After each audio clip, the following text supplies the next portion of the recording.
C'est toujours un plaisir de vous retrouver sur Medi 1. Soyez les bienvenus dans l'invité de la rédaction.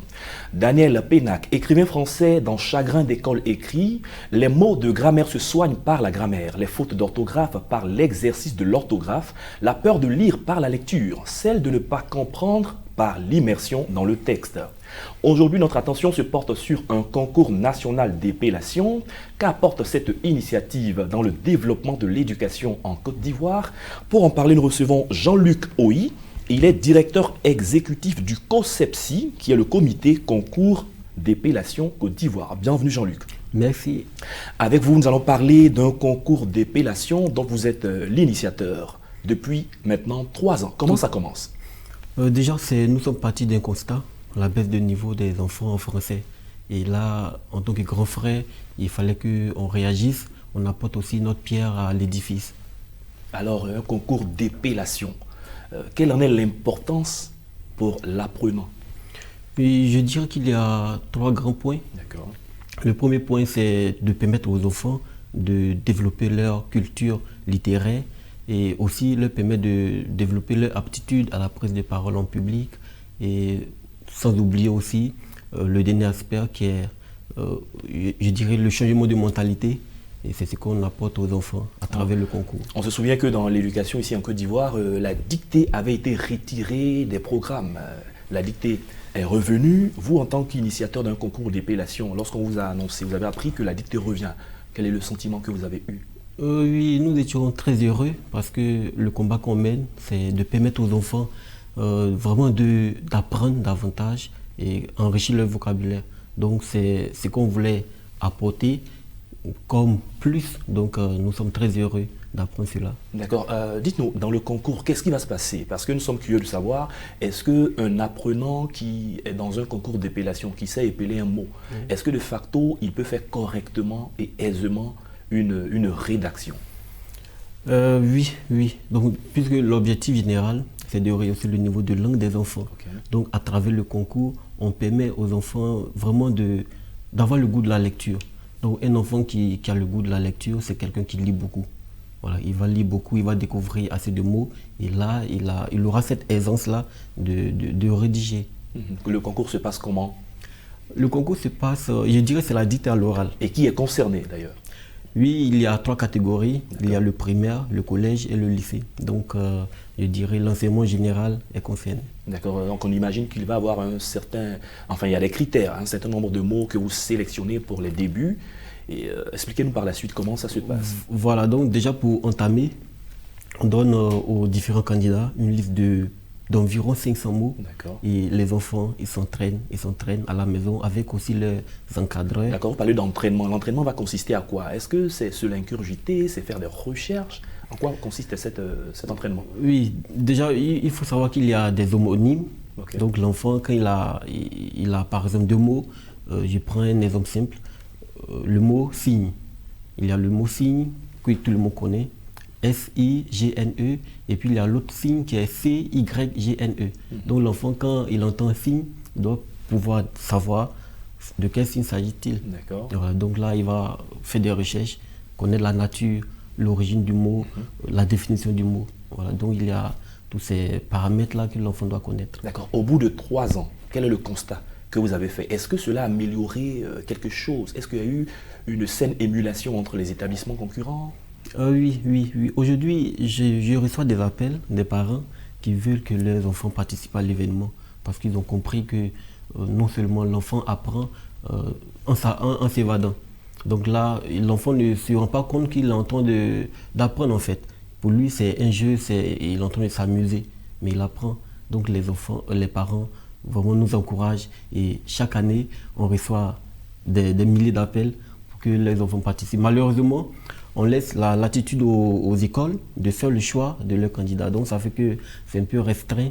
Et il y a des enfants qui veulent participer, malheureusement, ils ne sont pas choisis par leurs écoles. Donc on imagine qu'au sein des écoles, puisqu'il y a un certain nombre de candidats à choisir, c'est une présélection en interne. Tout à fait. En interne. Mais quel est le message que vous passez aux autres élèves qui n'ont pas la chance de participer? Parce que c'est un concours, certes, pour tout le monde, mais qui est restrictif. Hein. On dit aux enfants d'apprendre, de se faire remarquer, surtout en littérature. au sein de leur établissement parce que l'établissement doit se faire représenter par des meilleurs. Donc s'ils sont meilleurs, ils seront choisis. D'accord. Il y a aussi parfois les choix que les élèves ont dans les matières. Vous avez dit que le concours concerne ceux qui sont à l'école primaire et il y en a qui sont au collège. Parlons de ceux qui sont au collège et au lycée par exemple. Oui. Souvent, on a des envies pour les mathématiques, d'autres se focalisent sur la littérature uniquement. Pour l'expérience que vous avez, vous n'êtes plus élève, vous organisez aujourd'hui un concours qui est dans le domaine de la littérature. Quel est le conseil que vous leur donnez? Y a-t-il un choix à faire? Déjà, il y a un adage qui dit un bon scientifique est un bon littéraire. Pour être vraiment meilleur en sciences, il faut lire. Il faut lire. Pour pouvoir faire des recherches, il faut lire. Et comme je l'ai dit tout à l'heure à l'entame de mes propos, j'étais enseignant vacataire en mathématiques. Et souvent, quand je donnais des exercices de mathématiques aux enfants, ils avaient du mal à résoudre. Pas parce que l'exercice est compliqué, mais c'est parce qu'ils n'arrivaient pas à lire l'énoncé. La compréhension même de l'énoncé. Voilà, tout à fait. Et là, dire à un enfant il faut être focus science, je pense que c'est faire fausse route. Donc voilà, donc l'enfant au préalable doit avoir une culture littéraire. Vous avez commencé la première année dans la ville de Bouaké, après vous êtes arrivé à Korogo, et cette année vous l'étendez un peu presque à la Côte d'Ivoire. Pourquoi? Comme je le disais aussi, quand on a commencé à Bouaké en 2019, on a fait 2 éditions, 2019-2020, et l'année passée, nous sommes allés à Korogo. Nous avons voulu étendre l'événement parce que déjà sur les réseaux sociaux, quand on communiquait, il y avait les villes de San Pedro, Bondoukou, Abengourou qui disaient « Ah mais pourquoi on n'organisait pas aussi dans notre ville ?» Donc on a dit « Mais pourquoi ne pas étendre l'événement à toute la Côte d'Ivoire, à toutes les villes ?» Donc cette année, nous avons commencé avec 6 villes et les années à venir, nous allons encore sillonner d'autres villes du pays. Il y a le phénomène des SMS, les textes très courts avec beaucoup parfois d'erreurs. Est-ce qu'un concours d'épellation, celui que vous organisez, a un objectif par rapport à ça? Oui, ça fait partie des constats d'ailleurs. Les enfants aujourd'hui, je ne sais pas comment on le dit, génération pressée, ils veulent tellement aller vite. Aller assez vite. Voilà. Donc ils font des erreurs. Sans faire attention à ce qu'on écrit. Tout à fait. Ils se disent si on l'entend et qu'on le comprend, c'est suffisant. Il y a une éducatrice qui disait que un jour, elle a reçu un message de son enfant. L'enfant voulait écrire demain et l'enfant écrit D-M-1. Elle n'a pas répondu. Donc elle arrive à la maison, l'enfant lui dit « Ah mais maman, je vous ai envoyé un message. » On dit « Mais c'est ce que tu as envoyé là, et que ça fait, je ne pourrais pas lire, je ne suis pas arabe pour décortiquer ça. » Donc depuis ce jour, l'enfant a commencé à écrire correctement. Après, sa maman lui a dit « Si tu écris comme ça, moi je ne réponds pas. » Voilà, donc c'était un message fort qu'elle envoyait, parce que le faire autrement ou du moins faire le contraire serait encouragé. Certainement cet enfant a continué. Voilà. Toujours parlons du téléphone portable. Aujourd'hui les jeunes passent plus de temps avec leur téléphone portable. On pourrait le capitaliser, on pourrait l'utiliser autrement pour l'éducation.